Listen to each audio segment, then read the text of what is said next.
وہ یہ باتیں کر کے آپ کو اسی کے اندر الجھائے رکھنا چاہتا ہے تاکہ اس سے نکل نہ سکیں. جذباتی ہو کے قربانی نہ دیں. جملہ کہہ رہا ہوں، اسلام کی راہ میں جذباتی ہو کے قربانی نہ دیں. پہلے جذبات کی قربانی دیں، پھر اسلام کی راہ میں عقل و شعور کے ساتھ آگے بڑھیں.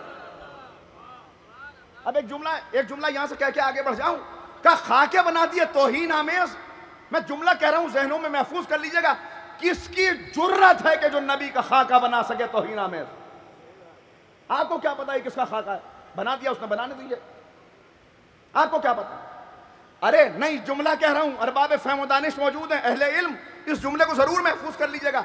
اس کے کوئی کیا خاکے بنائے گا جس کا اللہ نے سایہ نہیں بنایا؟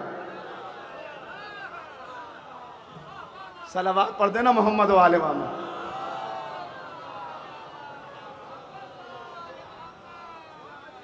اس کے خاکے کوئی کیا بنائے گا جس کا اللہ نے سایہ نہیں بنایا؟ یاد رکھیے، اصل توہین رسالت کیا ہے؟ اصل توہین رسالت ان کے خاکے بنانا نہیں.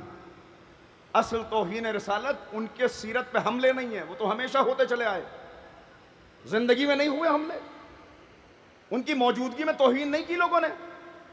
پتھر نہیں مارے، کانٹے نہیں بچھائے، کوڑے نہیں ڈالے، قتل کی سازشیں نہیں کی، پشت کے اوپر اوجھڑی نہیں رکھی،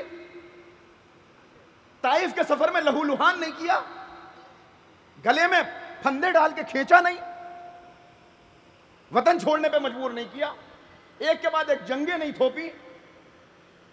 کیا کیا توہین کی ہے. لیکن ہمیں اپنا فریضہ سمجھنا ہے. اصل توہین یہ نہیں ہے کہ ان کے خاکے بنائے جائیں. اصل توہین وہ کر رہا ہے جو کلمہ پڑھتا ہے نبی کا، راستے پہ چلتا ہے ابو لہب کے. یا نبی کا کلمہ پڑھنا چھوڑ دو یا ابو لہب کے راستے پہ چلنا چھوڑ دو. اصل توہین رسالت یہ ہے. اصل توہین رسالت یہ ہے. اصل توہین رسالت یہ ہے کہ جو نسخہ کیمیا وہ لے کے آئے، جو قرآن وہ لے کے آئے، جس قرآن کو پہنچانے میں انہوں نے اتنی مصیبتیں برداشت کی، اصل توہین رسالت یہ ہے کہ وہ قرآن ہمارے گھروں کی طاقوں پہ رکھا ہوا دھول کھا رہا ہو. اصل توہین رسالت یہ ہے کہ ہمارے بچے، ہمارے جوان دنیا کی ہر کتاب پڑھنا جانتے ہوں، اس کتاب کو پڑھنا نہ جانتے ہوں. جو پڑھنا جانتے ہیں وہ سمجھتے نہ ہوں، جو سمجھتے ہیں وہ عمل کرنے کو تیار نہ ہوں. یہ ہے اصل توہین رسالت. ورنہ یہ آئے کس لیے آئے؟ پڑھتے ہوئے مجھے کافی دیر ہوئی، ذرا وقت دیکھ لو. ایک مرتبہ صلوات پڑھیں محمد و آل محمد.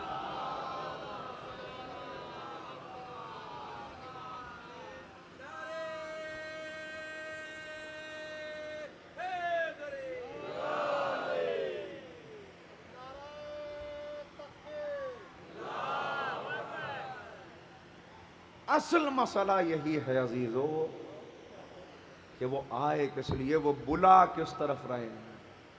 صرف تعریف کرنے سے کام نہیں چلے گا، اس نسخے کے اوپر عمل کرنا، اس نسخے پہ عمل کرنا.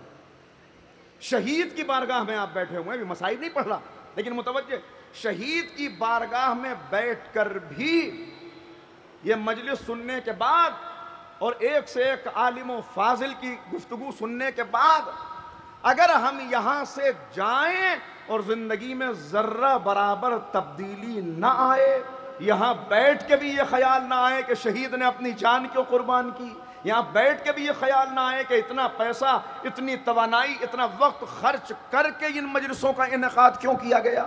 یہ صرف فرش مجلس نہیں ہے، توجہ کیجئے گا، یہ صرف فرش مجلس نہیں ہے، یہ سید الشہداء کا دسترخوان علم ہے جو بچھا ہوا ہے. یہ سید الشہداء کا دسترخوان علم ہے. ہر ایک کو دعوت دی گئی، آؤ بیٹھو، غور کرو، رزق لو، ذہن کو رزق دو، معرفت کا رزق لو. صرف مادی رزق نہیں، یہاں سے رزق لے کر اٹھو. یہاں سے رزق. اور کوئی یہ نہ سمجھے, دیکھیے خدا کا شکر ہے آپ حضرات کی اس انداز سے یہاں موجودگی, بڑا میرا دل مطمئن ہو رہا ہے کہ ماشاءاللہ لوگ اس آمادگی کے ساتھ مجھ جیسے طالب علم کی بات بھی سنے لے رہے ہیں. ایک گھنٹہ مشکل ہو جاتا ہے کہ اب یہی باتیں کیے جا رہے ہیں, لیکن میں مگر ایک بات آپ کی خدمت میں عرض کروں, جہاں جو دیکھیے گھر جا کے شکر کے سجدے کریں, گھر جا کے, ابھی میں نے کہا کہ اللہ نے آپ کو وہاں سے یہاں پہنچا دیا سب سے نکال کر. اب دوسری بات کہہ رہا ہوں, یہ نہ سمجھیے گا کہ آپ اپنی طاقت سے یہاں آئیں, اپنی دولت سے یہاں آئیں. اگر طاقت یہاں لاتی تو کتنے طاقتور ہیں جو کبھی یہاں نہیں آ پاتے. اگر دولت یہاں لاتی تو کتنے دولت مند ہیں جنہیں کبھی توفیق نہیں مل پاتی ہیں. اگر فرصت یہاں لاتی تو کتنے فرصت ہیں والے ہیں جو چوراہوں پر بیٹھے ہوئے ہیں مگر ان کو یہ فرش نصیب نہیں ہوتا. لہذا اس بات پہ شکر کے سجدے کریں. اور معصوم کی بات, معصوم کیا فرما رہے ہیں؟ 3 معصومین سے میں نے یہ حدیث دیکھی جو اب آپ کی خدمت میں اپنے الفاظ میں جلدی سے نظر کر رہا ہوں کہ جب اپنے دلوں میں ہماری محبت کی ٹھنڈک محسوس کرو تو اپنی ماں کے حق میں دعا کرو. اپنی ماں کے حق میں دعا کرو. کون سی چیز یہاں لائی ہے, کون سی چیز یہاں لائی ہے؟ 2 باتیں ان میں سے بیان کر رہا ہوں. اپنی ماں کے حق میں دعا کرو. کیا محسوس کرو؟ محبت کی ٹھنڈک. دنیا کے ہر لٹریچر میں دیکھ لیجئے محبت کو گرمی بتایا گیا ہے. محبت یعنی گرمی, شعلہ, چنگاری, پتنگا, آگ, آگ کا دریا, یہ ہے محبت. سب محبت کو گرمی کہتے ہیں مگر کلام الامام امام الکلام, امام کا جملہ جب محبت کی ٹھنڈک محسوس کرو. اے مولا سب تو محبت کو گرمی بتاتے ہیں, آگ بتاتے ہیں, پتنگا بتاتے ہیں, شعلہ بتاتے ہیں, آپ محبت کو ٹھنڈک فرما رہے ہیں. کہ یہی فرق تو ہم بتانا چاہتے ہیں کہ دنیا کی محبت آگ ہے, دنیا کی محبت آگ ہے جس میں عاشق کا دل جلتا ہے, لوگ خوش ہوتے ہیں. ہماری محبت ٹھنڈک ہے جس میں عاشق کا دل ٹھنڈا ہوتا ہے, لوگ جلتے ہیں. صلوات پڑھتے محمد و آل محمد.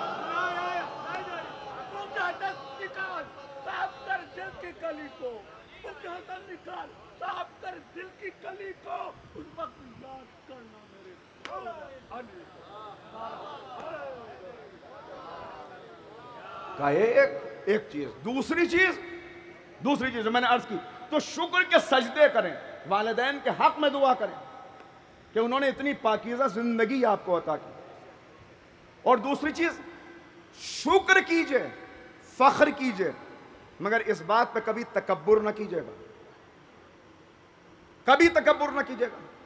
یہ جملے جوانوں کی زبان پہ نہ آئے ہوتے تو میں بھی یہ جملے نہ کہہ رہا ہوتا.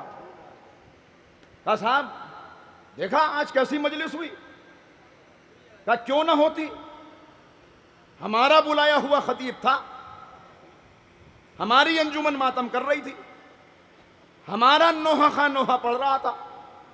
ہے یہ جملے یا نہیں؟ یہ باتیں ہیں.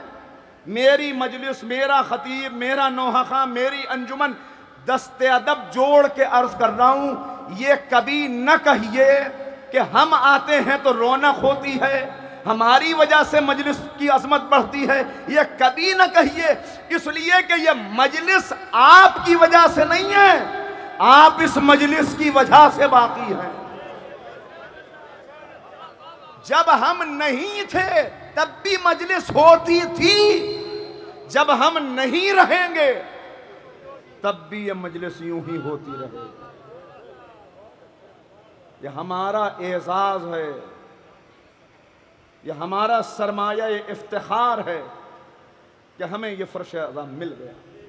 اور اس کے لیے دلیل دوں, کوئی یہ سمجھتا ہو کہ ہم نے بڑا اچھا انتظام کیا, ہم نے کیا کہنا, ہمارا غور کر لیجئے گا اور سوچ لیجئے گا.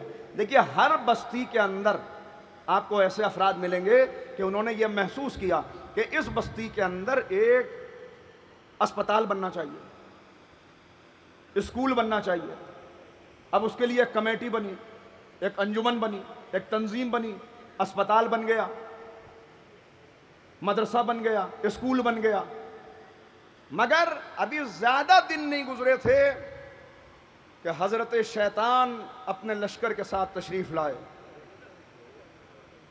اور انہوں نے کہا کہ بھائی ان میں کون سے سرخاب کے پر لگے ہیں کہ وہ صدر بن گئے, تم تو ان سے زیادہ لائق ہو, تم کو ہونا چاہیے تو صدر. انہوں نے کہا صدر وہ کیوں وہ بنے, وہ تو ہم بننے چاہیے. سیکریٹری ان کو کیوں بنا دیا, ہمیں بنانا چاہیے. نتیجہ کیا ہوا بھائی؟ قوم کی یہی حالت ہے اس وقت یا نہیں ہے؟ غلط تو نہیں بیان کر رہا ہے؟ نتیجہ کیا ہوا؟ اسکول کھلا بند ہو گیا, اسپتال بنا تالا لگ گیا, انجمن بنی ٹوٹ گئی, تنظیم بنی بکھر گئی, کتنے ادارے بند پڑے ہیں. ہے ایسا یا نہیں ہے؟ تو اب مجھے دست ادب جوڑ کے ایک جملہ کہنے دیجئے کہ جو اسکول قوم کھولتی ہے وہ کچھ دن بعد بند ہو جاتا ہے. یہ فرش مجلس واحد اسکول ہے جو 1400 برس سے کھلا ہوا ہے. یہ واحد مدرسہ ہے جو 1400 برس سے چل رہا ہے. اگر قوم چلا رہی ہوتی تو بند ہو گیا ہوتا.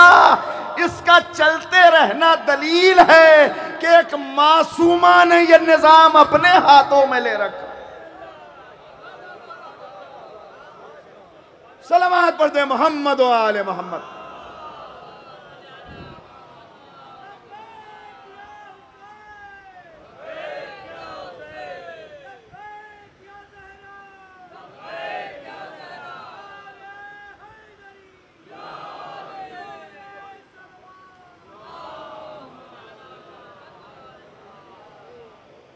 لہذا یاد رکھیں عزیز ہو, یاد رکھیں عزیز ہو, ہر چیز دنیا کی. دیکھیں میرے پیغام سے ایک غلط فہمی ہو سکتی ہے, لہذا اس کا ازالہ کر کے آگے بڑھ جائیں.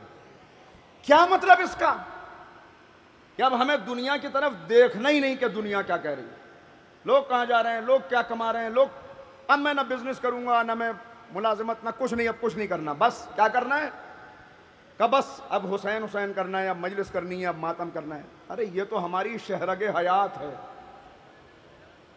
یہ شہرگ, اس کے لیے فرش مجلس بچھانے کی ضرورت بھی نہیں ہے. غور کر رہے ہیں؟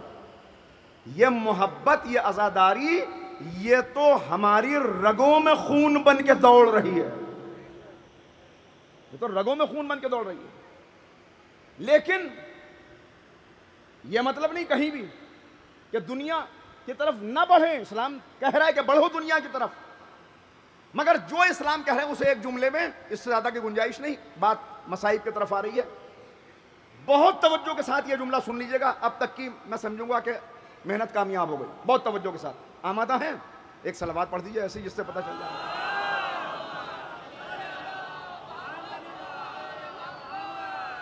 اسلام یہ نہیں چاہتا کہ دنیا آپ کے ہاتھ سے نکل جائے. میرے بزرگ تشریف فرما ہیں, ارباب فہم و دانش ہیں, علماء ہیں, خدا سلامت رکھے سب کو. مائیں بہنیں پس پردہ موجود ہیں, خدا سب کو سلامت رکھے. آپ کی ہر پریشانی کو اس ذکر کے صدقے میں, اس مقدس بارگاہ کے صدقے میں اللہ رب العزت ہر پریشانی کو دور فرمائے, ہر شرعی حاجت کو پورا کرے. آپ کو ایمان کی دولت, عمل کی دولت, معرفت کی دولت اللہ رب العزت عنایت کرے. بزرگوں کو قوت و توانائی اور طول عمر عطا کرے. جوانوں کو سرمایہ دین قرار دے. ہم سب کو اللہ رب العزت, ہم سب میں آپس میں جہاں جہاں بھی اختلافات ہیں اس کو اتفاق میں تبدیل کر دے. ان دعاؤں کی قبولیت کے لیے اس جملے سے پہلے ایک صلوات اور پڑھیں مل کے محمد والے.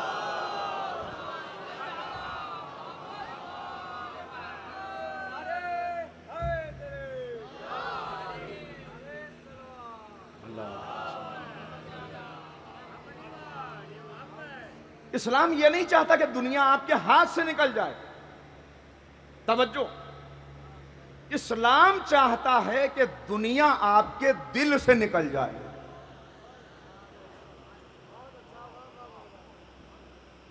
اسلام یہ نہیں چاہ رہا دنیا ہاتھ سے نکل جائے، اسلام چاہ رہا ہے دنیا دنیا دل سے نکل جائے۔ اب جملہ کہہ رہا ہوں، ہاتھ سے دنیا نکل جائے تو انسان فقیر ہو جاتا ہے، دل سے دنیا نکل جائے تو انسان ولی ہو جاتا ہے۔ اور جیسے ہی دل سے دنیا نکلے، دل کا تعلق اس صاحب دل سے پیدا ہو جاتا ہے جو حقارت سے دنیا کو دیکھ کے کہہ رہا ہے جا کسی اور کو دھوکہ دینا، علی نے تجھے 3 مرتبہ طلاق دی، جس کے بعد رجوع کی گنجائش بھی نہیں۔ اس سے تعلق پیدا ہو گیا۔ مولا کائنات سے ہمارے تعلق کیا ہیں؟ علی سے بندوبست ختم ہو گئی تقریر۔ علی سے بندوں کے تعلق، چاہنے والوں کے تعلق 3 طرح کے ہیں، 3 طرح کے کیا ہیں؟ علی خلیفۃ المسلمین ہے، یہ دائرہ بہت وسیع ہے، بہت وسیع دائرہ ہے، خلیفۃ المسلمین۔ دوسرا تعلق علی امیر المومنین ہے، یہ دائرہ پہلے والے سے تنگ ہے، اس دائرے میں ہر ایک داخل نہیں ہو سکتا۔ لیکن تیسرا تعلق جو مولا چاہتے ہیں کہ ہمارا ان سے پیدا ہو جائے، وہ کیا ہے؟ علی امام المتقین ہے۔ خلیفۃ المسلمین والے بہت ہیں، امیر المومنین والے بھی کافی ہیں، مگر امام المتقین والا تعلق پیدا کرنے والے کا اسلام یہ نہیں چاہتا کہ تم راہبانہ زندگی گزارو، اسلام چاہتا ہے زاہدانہ زندگی گزارو۔ آؤ علی کی طرف، بس جہاں سے گفتگو شروع کی تھی وہیں پہ ختم۔ میں نے کیا کہا؟ نہ بھول جانا اللہ کو، ورنہ بھول جاؤ گے خود کو۔ مولا کائنات کی صفات، بڑی بڑی صفات، بڑے بڑے فضائل، زندگیاں تمام ہو جائیں، قلم خشک ہو جائیں، سیاہیاں سمندر بن جائیں، پھر بھی تحریر میں نہیں لائے جا سکتے، مگر ان فضیلتوں میں ایک فضیلت جسے علامہ ابن اسیر نے، جو اہل سنت کے بڑے عالم ہیں، بڑی شخصیت ہیں، انہوں نے بیان کیا کہ علی کی ایک صفت کیا تھی۔ وقت پورا پھیلانے کا نہیں ہے، لہذا خلاصہ عرض کر رہا ہوں۔ کیا صفت تھی؟ کا صفت یہ تھی کہ جب مولا اپنے بیت الشرف سے برآمد ہوتے تھے، جب علی نکل کے لوگوں کے بیچ میں آتے تھے، تو کتنے لوگ تھے جو مولا کا چہرہ دیکھ کر رک جاتے تھے، اور ان کی زبان پر کچھ کلمات آتے تھے، کچھ جملے آتے تھے۔ وہ جملے کیا تھے؟ علی کو دیکھ کے کہتے تھے لا الہ الا اللہ ما اعلم ھذا الفتى، لا الہ الا اللہ ما اشجع ھذا الفتى، لا الہ الا اللہ ما اکرم ھذا الفتى، لا الہ الا اللہ ما اشرف ھذا الفتى۔ کہ علی کو دیکھتے تو فوراً کہتے لا الہ الا اللہ، یہ کتنا بڑا عالم ہے۔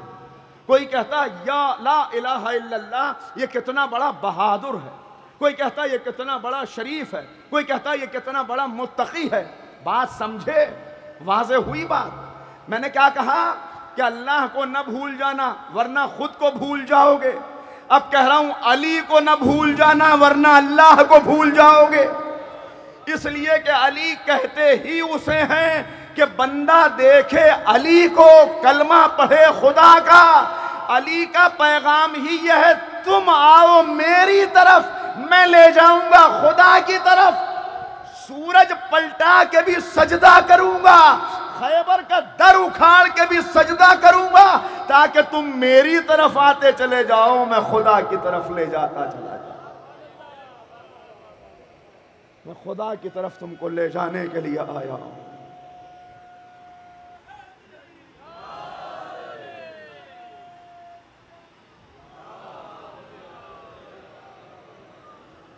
میں تم کو آیا ہوں خدا کی طرف لے جانے کے لیے، تم آؤ بندگان خدا، تم میری طرف قدم تو بڑھاؤ۔ صلوات پڑھ دیں محمد والے۔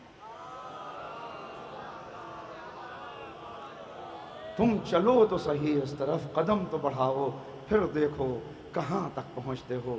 یہ دنیا ہم نے اپنی نعمتوں کے تعارف کے لیے بنائی ہے، اس دنیا میں نعمتوں کا تعارف حاصل کرو تاکہ تمہیں نعمتوں کو پانے کی جستجو اور محبت اور شوق تمہارے اندر پیدا ہو، اور پھر بڑھو ہماری طرف۔ دیکھو ہم تمہیں کتنی نعمتیں عطا کرتے ہیں، کتنی نعمتیں، مگر ایک بات، آخری بات بس میں پڑھ چکا، مگر ایک بات یاد رکھنا، ایک بات یاد رکھنا،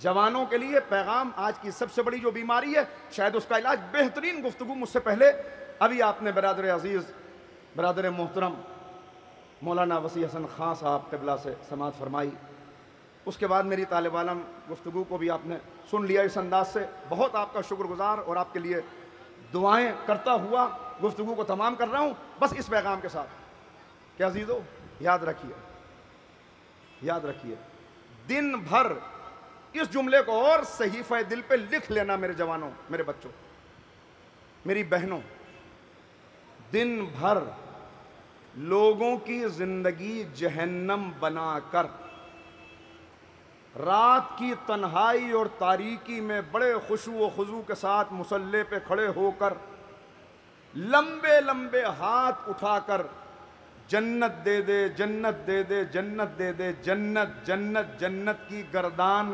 کرنے سے جنت نہیں ملے گی۔ پھر جملہ دہرا رہا ہوں، لوگوں کی زندگی جہنم بنا کر رات بھر جنت کی دعائیں مانگنے سے جنت نہیں ملے گی، تم لوگوں کی زندگی جنت بناتے چلے جاؤ، اللہ تمہاری زندگی جنت بناتا چلا جائے گا۔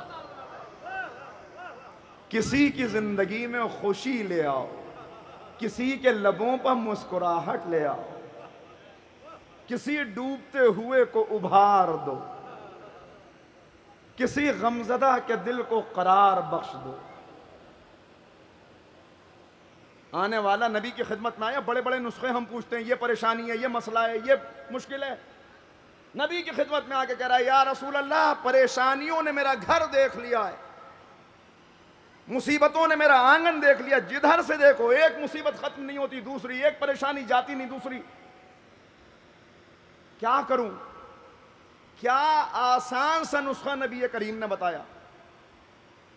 پیغمبر نے کہا سن، تیری پریشانیاں بہت ہیں مگر پھر بھی کوئی تجھ سے کم حیثیت والا بھی تو ہوگا، کوئی تجھ سے بھی کمزور تو ہوگا۔ کہا جا تو اپنے سے کم حیثیت والے کی پریشانیوں کو دور کر اور پھر اللہ کی بارگاہ میں ہاتھ اٹھا دے، تو اس کی مشکل حل کر دے، اللہ تیری مشکل کو حل کر دے۔ یہ ہے اسلام کا حسن، یہ ہے اسلام، یہ ہے اسلام کا حسن۔ اور اسی اسلام کی طرف 61 ہجری میں کھڑے ہوئے آقا حسین دعوت دے رہے تھے، آ جاؤ، کہاں چلے گئے ہو؟ قرآن کہہ رہا ہے اینا تذہبون، اینا تذہبون، ارے بھائی کہاں غائب ہو گئے؟ قرآن میں اللہ بندوں سے پوچھ رہا ہے میرے بندوں کہاں چلے گئے؟ تم کہاں غائب ہو گئے؟ مجھے تم نظر نہیں آ رہے، کہاں ہو تم؟ یعنی نظر نہیں آ رہی ہے، میں ترجمہ صرف مفہوم کا کر رہا ہوں کہ کہاں ہو تم؟ میں جن جگہوں پہ تم کو دیکھنا چاہتا ہوں وہاں تو تم ہو ہی نہیں۔ اینا تذہبون، کہاں جا رہے ہو؟ اے میرے بندوں کہاں جا رہے ہو؟ کوئی گھر سے لاپتہ ہو جائے، گھر کا کوئی فرد، تو اشتہار نکالا جاتا ہے نا کہ بھائی کہاں چلے گئے؟ اللہ نے قرآن میں اشتہار نکال دیا، میرے بندوں کہاں چلے گئے؟ آ جاؤ، واپس پلٹ آؤ، آ جاؤ۔ اور پھر جب گھر والے، جوان لڑکا چلا گیا، خفا ہو کے، ناراض ہو کے اشتہار نکالتے تو نیچے ایک جملہ ہوتا ہے، بھیا واپس آ جاؤ، تمہاری اماں کی یہ حالت ہے، بہن کی یہ حالت ہے، واپس آ جاؤ، تم سے کچھ نہیں کہا جائے گا، تم سے کچھ نہیں پوچھا جائے گا، کوئی تمہیں ڈانٹے گا نہیں، کوئی تم سے کچھ نہیں کہے گا۔ قربان جاؤں اپنے خالق کے کہ جس نے کہا میرے بندے تو کہاں چلا گیا؟ میری نافرمانی کر کے گیا ہے، میرا سرکش بن کے گیا ہے، میرے بارے میں شک میں مبتلا ہو کے گیا ہے۔ ما غرک بربک الکریم، آجا آجا، پلٹ کے آجا، واپس آجا، تیرا رب کریم ہے، تجھے کچھ کہا نہیں جائے گا۔ یہیں پہ بات ختم ہو جاتی، کچھ کہا نہیں جائے گا؟ نہیں، بلکہ اس نے اور ایک بات کہی، ان اللہ یحب التوابین۔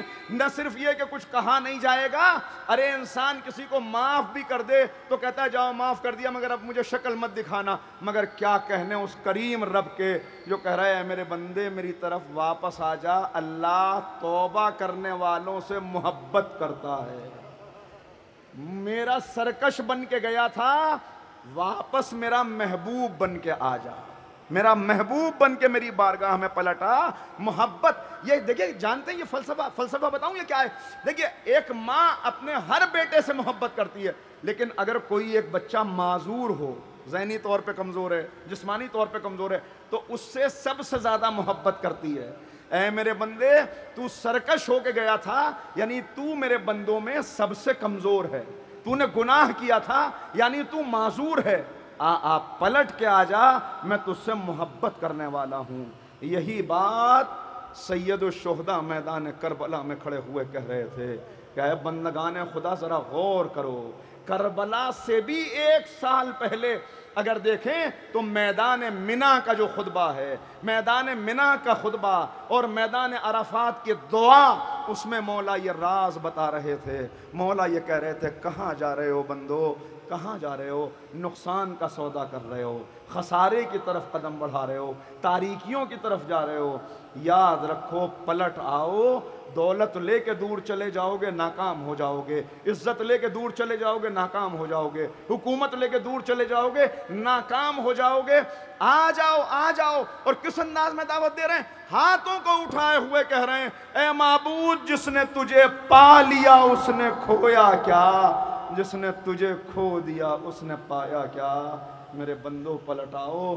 اب میں ایک جملہ شہید کو گواہ بنا کے آپ سب کی موجودگی میں آپ سب کو شامل کرتے ہوئے آقا حسین کو سلام کروں شہید کی بارگاہ میں بیٹھ کر سب کی طرف سے، اے مولا ہم آپ کی بارگاہ میں آ گئے، اے آقا خراج عقیدت لے کے آئے ہیں، اے آقا ٹوٹا ہوا دل لے کے آئے ہیں، اے آقا اپنی حاجتیں لے کے آئے ہیں، اے آقا اپنا ناقص عمل لے کے آئے ہیں، اے آقا ادھورے سجدے لے کے آئے ہیں، اے آقا وہ دل لے کے آئے ہیں جس میں خواہشات بھری ہوئی ہیں، بیمار بن کے آئے ہیں، کمزور بن کے آئے ہیں، ضعیف بن کے آئے ہیں، مطلبی بن کے آئے ہیں، خود غرض بن کے آئے ہیں، آپ کی بارگاہ میں کھڑے ہوئے ہیں۔ کیسے آپ کو سلام کریں؟ اے حسین میرے پاس لفظیں نہیں تمہیں سلام کرنے کے لیے، مگر جن لفظوں میں تم نے خدا کا ذکر کیا میں انہی لفظوں سے لفظیں ادھار لے کر اس سارے مجمع کی طرف سے، مردوں عورتوں کی طرف سے، بھائی بہنوں کی طرف سے آقا آپ کی خدمت میں حاضر ہوں۔ آپ نے اللہ کے لیے کہا تھا کہ جس نے تجھے کھو دیا اس نے پایا کیا، جس نے تجھے پا لیا اس نے کھویا کیا۔ اے حسین ہم سب آپ کی بارگاہ میں حاضر ہیں، اے حسین جس نے تجھے کھو دیا اس نے پایا کیا، جس نے تجھے پا لیا اس نے کھویا کیا۔ جسے حسین مل گیا اسے شریعت مل گئی، جسے حسین مل گیا اسے قرآن مل گیا، جسے حسین مل گیا اسے نبی مل گئے، جسے حسین مل گیا اسے خدا مل گیا۔ اے حسین، حسین کیا ہے؟ حسین باب اللہ ہیں، حسین باب الجنہ ہیں، حسین باب الرحمہ ہیں۔ یہ سب حدیثیں ہیں، یہ سب حدیثیں ہیں جن کے ترجمے آپ کی خدمت میں پیش کر رہا ہوں۔ کیا ہے حسین؟ کس انداز میں کھڑے تھے، کیسے کھڑے تھے؟ عزیزو کیسے کھڑے تھے حسین جانتے ہیں؟ میں تو میرے پاس لفظیں نہیں کہ میں بیان کر سکوں کہ کس طرح کھڑے ہوئے تھے۔ لباس ہے پھٹا ہوا، غبار میں اٹا ہوا، تمام جسم نازنی چھدا ہوا کٹا ہوا۔ یہ کون حق شناس ہے؟ یہ کون شہسوار ہے؟ بلا کا شہسوار ہے کہ ہے 1000 دشمنوں کے سامنے ڈٹا ہوا۔ یہ بالیقین حسین ہے، نبی کا نور عین ہے، حسین ہے، حسین ہے، یہ ہے حسین۔ یہ کون حق پرست ہے، مئے ولا میں مست ہے کہ جس کے سامنے کوئی بلند ہے نہ پست ہے۔ یہ کون حق پرست ہے؟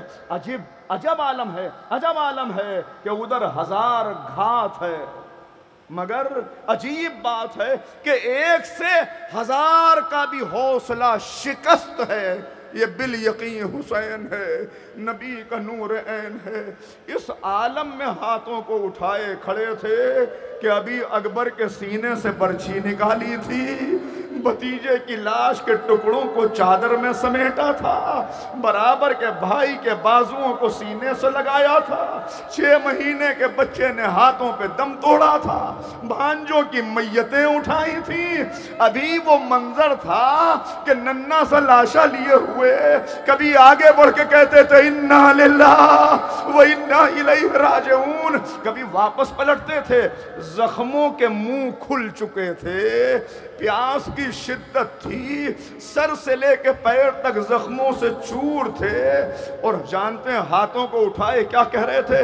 خدا غریق رحمت کرے میر انیس کو کہ جنہوں نے منظر کھینچا کہ سب کچھ قربان کر کے کہہ رہے تھے کہ اے میرے معبود، تو نے دولت جو تھی مجھ خاک نشی کو سونپی، وہ امانت تیرے بندے نے زمین کو سونپی، تو نے مجھے جو کچھ عطا کیا تھا میں نے تیری بارگاہ میں قربان کر دیا، اب میں خود تیری بارگاہ میں آ رہا ہوں، مگر کیسے آؤں؟ شرمندہ ہوں، کیسے آؤں؟ سب کچھ قربان کر کے بھی محسوس کر رہا ہوں، کیا محسوس کر رہا ہوں؟ ہاتھ خالی تیرے دربار میں آتا ہے حسین، ہاتھ خالی تیرے دربار میں آتا ہے حسین۔ ان ہاتھوں پہ ہم قربان ہو جائیں جن ہاتھوں نے سب کچھ راہ خدا میں لٹا دیا۔ وہ کہہ رہے ہاتھ خالی تیرے دربار میں آتا ہے حسین، کوئی تحفہ تیرے لائق نہیں پاتا ہے حسین، میں نے سب کچھ قربان کر دیا مگر کیا تیرا حق ادا ہو گیا؟ بندہ کیسے تیرا حق ادا کر سکتا ہے؟ یہ کہہ کے رخصت آخر کے لیے خیمے میں آئے۔ بس اس منظر پہ گفتگو تمام کر دوں، آئے، عجب عالم تھا، لکھا ہے کہ پہنچے اور کیا کہا؟ جناب سید سجاد کے سرہانے پہنچے اور وصیت، اس وصیت کو بھی میر انیس صلی اللہ مقاموں نے بیان کیا۔ کیا کہتے ہیں کہ آ کے اتنا کہا، بس ایک وصیت ہے تمہیں اے میرے جانی، کرنا نہ فراموش میری تشنہ دہانی، کرنا نہ فراموش میری تشنہ دہانی، 36 پہر ہو گئے پایا نہیں پانی، پانی دے میرے بعد اگر دشمن جانی تو کیا کرنا؟ تم فاتحہ بابا کا دلا دیجیو بیٹا۔ اے سید سجاد اگر پانی ملے تم فاتحہ، اگلا مصرع میری بہنوں کی نظر کر رہا ہوں، تم فاتحہ بابا کا دلا دیجیو بیٹا، تھوڑا سا سکینہ کو پلا دیجیو بیٹا۔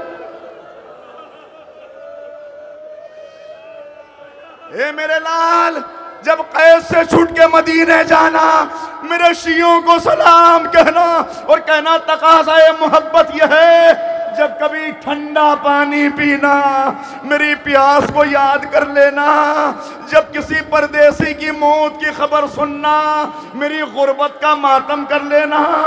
اور عزادارو سنیں، چلے لیجئے میں نے پڑھ دیا، آئے اور اب بہن سے کیسے رخصت ہوئے، میرے پاس لفظیں نہیں کہ میں پڑھ سکوں، مگر روایت کی فقرے یہ ہیں کہ کچھ دیر خیمے میں سناٹا تھا، زینب چپ تھی، حسین چپ تھے، خواتین خاموش تھی، بچے سہمے ہوئے تھے، کہیں سے کوئی آواز نہ آتی تھی۔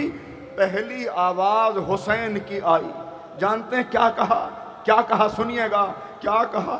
اے بہن مجھے بھول نہ جانا، زینب اب محشر کے میدان میں ملاقات ہوگی، مگر اے بہن نماز شب میں اپنے بھائی کو یاد رکھنا۔ اچھا خدا حافظ، زینب الوداع کر دو۔ زینب نے خدا حافظ کہا، حسین سوار ہوئے۔ کیسے سوار ہوئے نہیں پڑھتا، مگر ہاں اتنا ہے، کبھی حبیب کے خیمے کو دیکھا، کبھی جون کے خیمے کو دیکھا۔ عجب عالم تھا، عجب عالم تھا، کوئی نظر نہ آیا۔ یا ابطال الصفا و یا فرسان الحجا، اے میرے شیرو، میرے دلیرو، کہاں ہو؟ میں تم کو پکار رہا ہوں، جواب نہیں دیتے۔ زینب نے بھائی کو سوار کرایا، حسین چلے۔ آخری فقرے سننا، ابھی راہوار آگے نہ بڑھا تھا کہ بہن کی آواز آئی، بھیا میری ایک تمنا پوری کر دو۔ زینب کیا؟ زینب کیا؟ بھیا ابھی یہ فوجیں تانا دے رہی تھی کہ حسین اب کوئی اکبر جیسا بیٹا نہیں ہے، اب کوئی عباس جیسا بھائی نہیں ہے۔ اے بھیا انہیں ایک مرتبہ اماں کے دودھ کی طاقت دکھا دو، یہ تمہیں مجبور سمجھ رہے ہیں، انہیں ایک مرتبہ بتا دو کہ تم علی کے بیٹے ہو۔ میدان میں آئے، حجت تمام کی، جب جواب گستاخی بھرے آئے کہا اچھا تم نے مجھے مجبور سمجھ لیا، تم نے مجھے کمزور سمجھ لیا، تو لو اب ایک مجبور کی جنگ دیکھو، ایک کمزور کی جنگ دیکھو۔ یہ کہہ کے زخمی انگلیاں قبضہ شمشیر پائیں، بس اس منظر پہ گفتگو تمام، قبضہ شمشیر پائیں، تلوار بے نیام ہوئی، جیسے فضا میں ایک بجلی چمک گئی ہو، اور اب جو تلوار چلی تو ایسا لگتا تھا یہ حسین کی تلوار نہیں چل رہی، یہ اللہ کا عذاب نازل ہو رہا ہے۔ قوم سمود کے اوپر پتھر گر رہے ہیں جیسے بجلی کسی پہاڑ کے اوپر گری ہو۔ تلوار چلاتے ہوئے آگے بڑھتے جاتے تھے، رکابوں پہ زور دے کے اٹھتے تھے، کہتے تھے تم نے میرے اکبر کو مار ڈالا، تم نے میرے عباس کو مار ڈالا، تم نے میرے قاسم کو مار ڈالا۔ لڑتے لڑتے دریا کے کنارے آ گئے، دیکھا بابا کی تصویر خون میں ڈوبی ہوئی، رکابوں پہ زور دے کے اٹھے، عباس عباس، جواب نہ ملا۔ کہا اچھا بھیا مجھ سے ناراض ہو گئے، اچھا یہ حملہ تمہاری طرف سے کرتا ہوں۔ اور اب جو حملہ کیا تو فوجیں کہہ رہی تھی حسین تمہیں اکبر کا واسطہ، حسین تمہیں عباس کا واسطہ۔ نگاہ آسمان کی طرف اٹھی، سب کو بندوں کو رب کی طرف بلانے والا رب کی طرف دیکھ رہا ہے۔ آواز آئی یا ایتھا النفس المطمئنہ ارجعی الی ربک راضیۃ مرضیہ۔ حسین میری جنت کو زینت بخش دے، حسین آجا میرے بندے پلٹا۔ تلوار نیام میں رکھی، فوجیں پلٹی، کسی نے تیر مارا، کسی نے تلوار ماری۔ عجب عالم تھا، عجب عالم تھا، چلتے تھے چار سمت سے بھالے حسین پر، ٹوٹے ہوئے تھے برچھیوں والے حسین پر، قاتل تھے خنجروں کو نکالے حسین پر، یہ دکھ نبی کی گود کے پالے حسین پر گرتے تھے اور سنبھالنے والا کوئی نہ تھا، تیر ستم نکالنے والا کوئی نہ تھا۔ آواز دی، آواز دی، ارے عزادارو بس آخری فقرے کیسے زمین پہ آئے نہیں پڑھتا، مگر بس آخری منظر، آخری منظر۔ ایک مرتبہ شمر ملون آگے بڑھا، سید کی زلفوں کو پکڑا، وہ شمر و جالسن علی صدر ہی، سینے پہ سوار ہوا، کند خنجر، سوکھا گلا، زمین کربلا کو زلزلہ، ایک بہن کی آواز، ایک ماں کا گریہ، ارے میرا بچہ، میں نے چکیاں پیس